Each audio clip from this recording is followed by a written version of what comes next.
مونږه موسی علی السلام لا کتاب ورکړو داغونه رستمو پرلی پسې رسولان اولېګل او په اخر کې مو عیسی علی السلام د مریم زوی د روخانه نه خسرا اولېګو او په پاک روح سره مو داغه مدد وکړو نو دا ستاسو څه طریقه ده چې کله هم یو رسول ستاسو د نفس د خواهشاتو خلاف یو سیس تاسو ته راوړې دي نو داغه په مقابله کې مو سرکشي کړی ده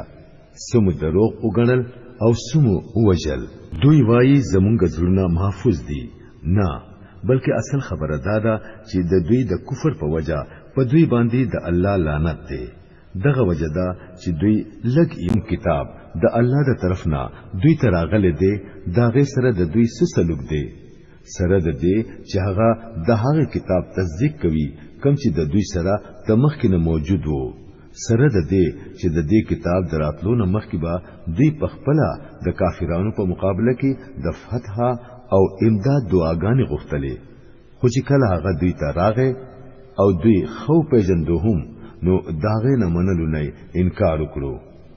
د خدای لعنت دی په دې انکار کوونکو دا څومره خرابه ذریعہ ده چې دوی په ځان له تسلی راولي چې کم هدایت الله نازل کړي دي دا غي دا منلو نه صرف د دې ضد په وجه انکار کوي چې الله خپل فضل وحي او رسالت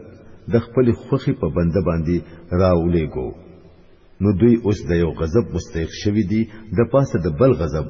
او د داسې کافرانو د پاره سخته د ذلت سزا مقرره ده